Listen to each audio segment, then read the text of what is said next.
وہ نوبت بھی آتی ہے کہ یہ نادم ہوتے ہیں، اپنے بابا کے پاس آتے ہیں کہ جب حکومت یوسف کا پورا واقعہ ہی بیان کرنا ہے، تو آخر میں جناب یوسف کو یہ کہنا پڑتا ہے لا تثریب علیکم اليوم وهو ارحم الراحمین، اے میرے بھائیوں بالکل ملامت کرنے کی ضرورت نہیں، نادم و شرمندہ اس حد تک ہونے کی ضرورت نہیں کہ دسترخوان پہ بیٹھے ہو اور مجھے نہیں دیکھ رہے ہو، شرم حیا سے سر جھکائے ہوئے ہو۔ ارے تم نے ایک بہت بڑا کام ہمارے لیے یہ کر دیا کہ تم اگر نہ آتے تو مجھے یہ پوری مملکت غلام کہہ رہی تھی کہ غلام بادشاہ بنا ہے، تمہارے آنے سے یہ فائدہ ہوا کہ ان لوگوں کو پتہ چل گیا میں غلام نہیں ہوں، نہ غلام زیادہ ہوں، شرمندہ نہ ہونا، اللہ بخشنے والا ہے، میں نے بھی بخش دیا ہے، وہ ارحم الراحمین۔ ایک سلوات پڑھیں۔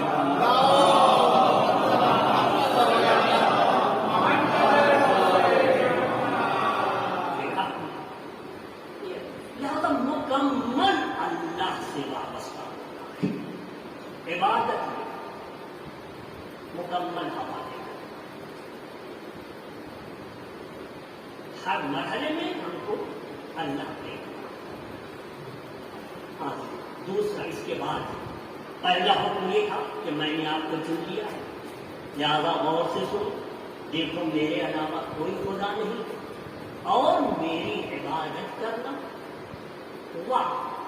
عاقب اور قائم کرو، اقم الصلاۃ لذکری، اور نماز قائم کرو میری یاد کے لیے۔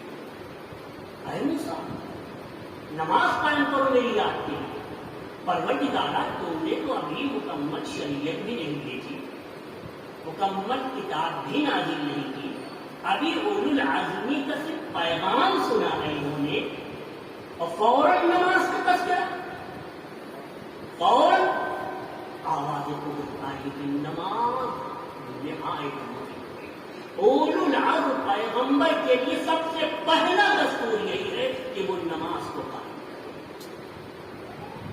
نماز کسی صورت میں نہیں، کسی صورت پیغمبر گزر رہے تھے، ایسی 5-6 اصحاب ساتھ میں تھے، چلے جا رہے تھے، ایک کتا بھی بڑا ابھی ہے تو بھونکنے لگا، بہت ہی شدت سے بھونکنے لگا، بہت تیز بھونکنے لگا۔ اصحاب ڈر گئے، پیغمبر نے فرمایا ڈرو نہیں، مجھ سے کوئی باتیں کر رہا ہے، اور جب اس کی بات تمام ہوگی تو میں بتاؤں گا کیا بتا رہا ہے، کیا بھونکتا رہا، تھوڑی دیر کے بعد اس کا بھونکنا ختم ہوا۔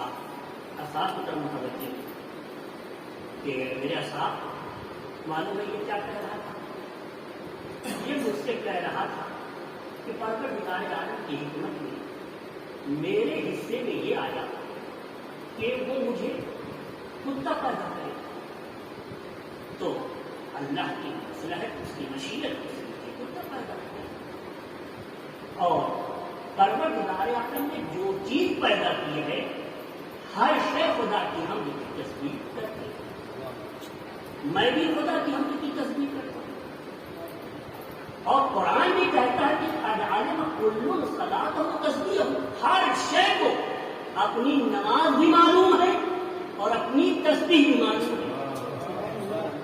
قرآن کل شے قد علم صلاۃ و تسبیح، ہر شے اپنی نماز بھی جانتی ہے اور تسبیح بھی جانتی ہے کہ خدا کی تسبیح کیسے کرنی ہے اور خدا کی نماز کیسے پڑھنی ہے۔ میں اللہ کی تسبیح کرتا ہوں، اس کی عبادت کرتا ہوں، لیکن میری تسبیح میں ایک تسبیح یہ ہے کہ میں خدا بند عالم کی تسبیح پڑھتا ہوں کہ معبود تیری حمد ہے کہ تو نے مجھے کتا پیدا کیا، کیونکہ تیری مصلحت سے میرے حصے میں یہ وجود آیا ہے، لیکن تیری حمد ہے اس بات پر کہ تو نے مجھے تارک الصلاۃ کرا، میں نماز چھوڑنے والوں میں ایک صلوات پڑھے محمد۔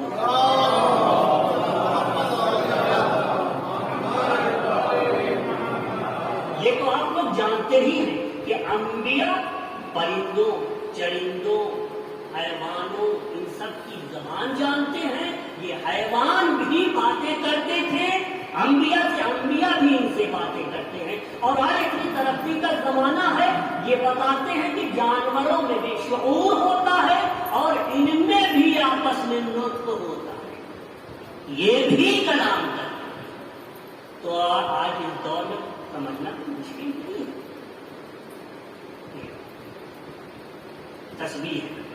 لہٰذا اقم الصلاۃ لذکری، میری یاد کے لیے نماز پڑھو، اور یاد رکھو ان الساعۃ آتیہ، قیامت آئے گی، اکاد اخفیہا، قیامت کو میں چھپائے رکھے نہیں بیان کرتا،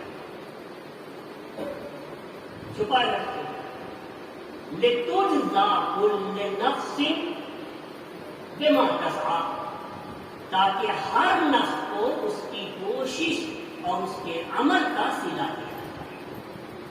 قیامت کے دن دنیا میں نہیں دیا جائے، دنیا میں گنجائش ہی نہیں، کہاں گنجائش؟ ایک آدمی مار پیٹ کرتا ہے، گھر والوں کو ستاتا ہے، پاس پڑوسی کو مار رہا ہے، اذیت کر رہا ہے، ایک مرتبہ دیکھ کے وہ مر گیا، چلا کہاں ملا اس کو؟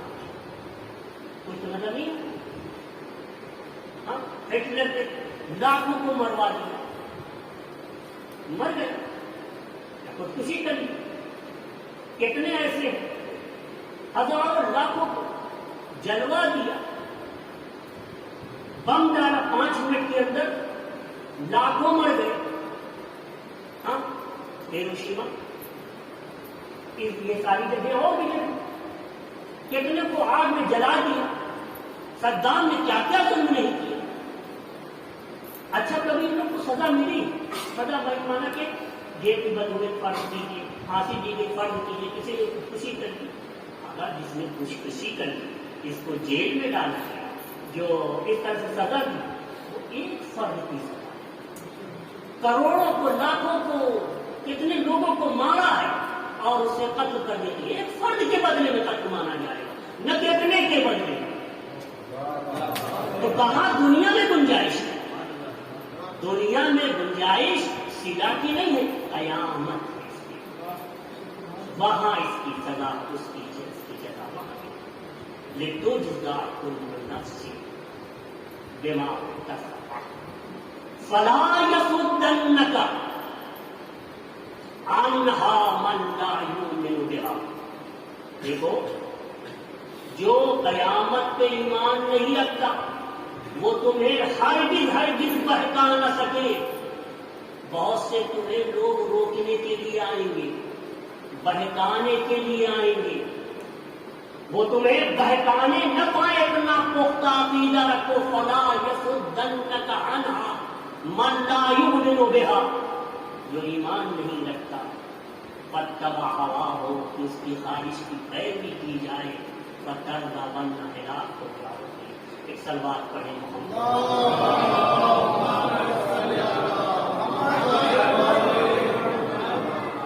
عزیزوں، یہاں پہ ہم 2 بات عرض کریں گے، اور یہ 2 حدیث کی روشنی میں ہے، پھر آپ کی زحمت کو تمام کریں۔ کچھ لوگ ہیں جن پہ پروردگار عالم قیامت کے لیے سایہ کرے گا، جس دن سایہ نہیں ہوگا سوائے سایہ پروردگار کے، عرش الہی کے سایہ۔ ہم آپ کے سامنے ان میں سے 2-3 لوگوں کا تذکرہ کریں گے۔ ایک شاب نشأ فی العبادۃ، وہ جوان ہے جو عبادتوں میں پلتا اور بڑھتا ہے، یعنی بچپنے سے جوانی تک پہنچا تو عبادتوں میں پلتے ہوئے پہنچا۔ چھوٹا بچہ ہے، مجلسوں میں جاتے رہے، مسجدوں میں لے جاتے رہے، ماتم کرتے رہے، خود بھی کیا اور بچے سے بھی کہا، اور اس طرح سے ہر جگہ کیا۔ کہیں غیبت ہوئی تو آپ بیٹے کبھی غیبت نہ کرنا، 40 دن تک گناہ معاف نہیں ہوتے۔ کہیں کوئی کسی کی چغل خوری کر رہا تھا، بیٹے بالکل نہیں، جہاں چغل خور ہوتا ہے وہاں پہ کسی کی دعا نہیں ہوتی۔ اس طرح کا بیٹے لڑائی نہ کرنا، جو لوگ لڑتے ہیں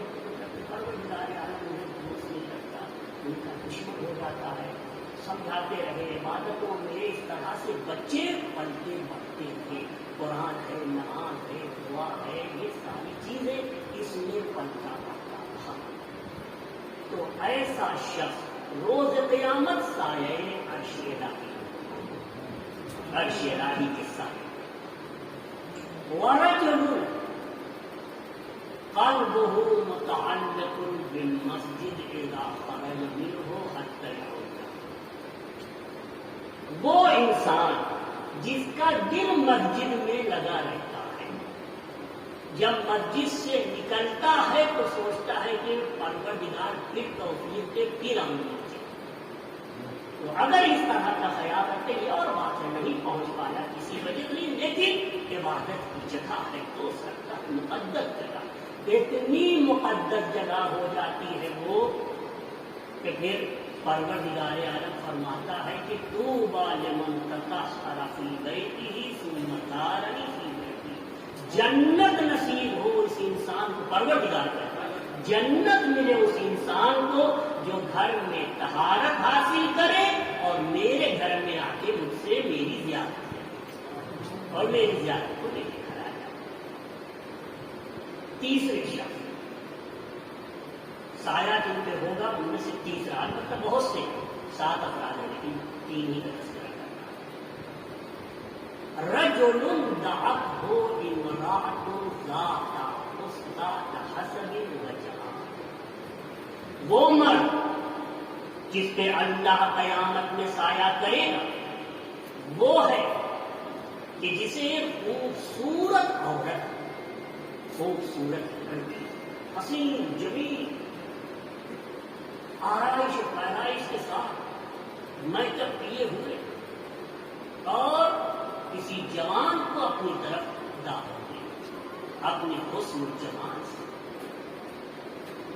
فقال انی اخاف اللہ، اور یہ جوان میں کہے میں اللہ سے ڈرتا، بس اتنا کہے کہ میں اللہ سے ڈرتا ہوں.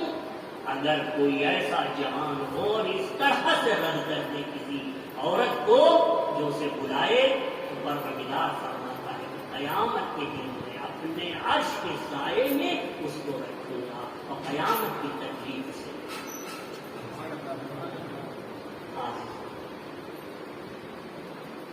دوسری حدیث امام حسین علیہ السلام کی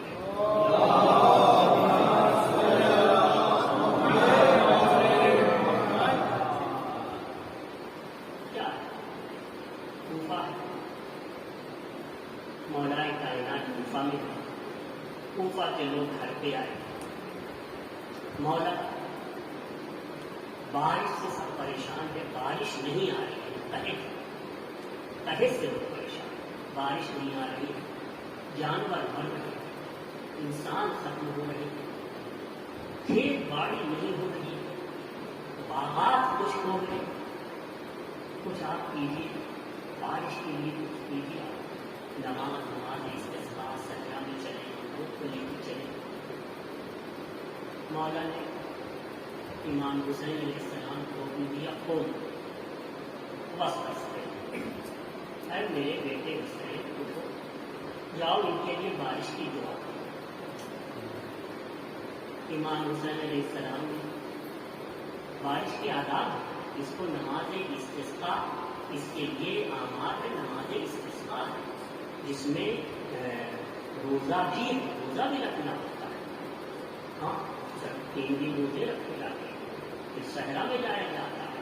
یہ جو عبا ہے اور یا کوئی کرتا ہے اس کو الٹا پہنا جاتا ہے، الٹا پہنا جاتا ہے. یہ سب آداب ہے. اور جس وقت نکلا جائے تو گھر کے اندر کوئی نہ بچے. جو بچہ دودھ پیتا ہے اس کو بھی اس کی ماں کے ساتھ لے جایا جائے. گھر میں اگر جانور ہے جانور کو بھی لے جایا جائے. یہ جو آداب ہوتے ہیں، کچھ بھی نہ نماز، نہ جانور کا لے جانا، نہ عورتوں کا لے جانا، نہ مردوں کا لے جانا، کچھ بھی نہیں. اللہم معطی الخیرات ومنزل البرکات انزل علینا السماء مدرارا. معبود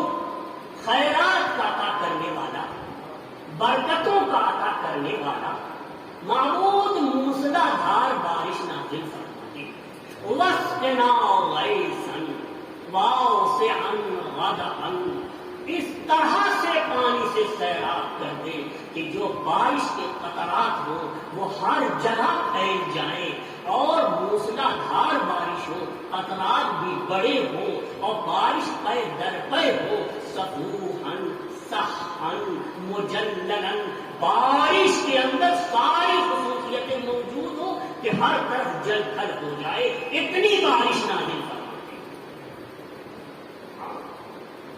کہ یتنفسو بالضعف، جو کمزور ہے، جن کے پاس کھیت باغ یہ سب میں کمزوری پائی جاتی نہیں ہے، وہ بھی سانس لے سکے۔ وَتُحْيِي بِهِ بِالْأَرْضِ الْمَيِّتِ، ایسی بارش نازل فرما کہ مردہ شہر زندہ۔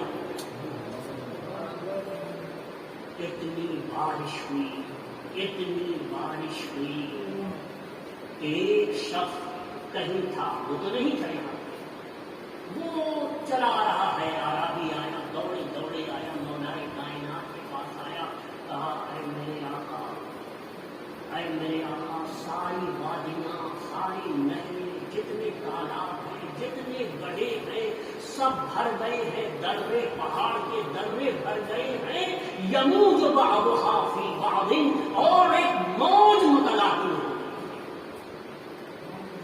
ہاں جی، آپ بھی سوچ رہے ہوں گے کہ کوفیوں کو اتنا پانی مل گیا اور اس قدر سیراب ہوئے، تو یہ بھی دل میں سوچ رہے ہوں گے اپنے کہ کوئی دن ایسا آئے کہ ہم بھی ایک سیدھا موقع تو دے سکیں، ایک دن ایسا آئے کہ مولا نے اتنے احسانات کیے ہمارے اوپر تو ہم بھی بدلا دے سکیں۔ عزیزوں، بدلا دیا، کیسا بدلا دیا، کس طرح کا بدلا دیا، یہ سمجھ لیجیے کہ جب تک یہ 72 تھے،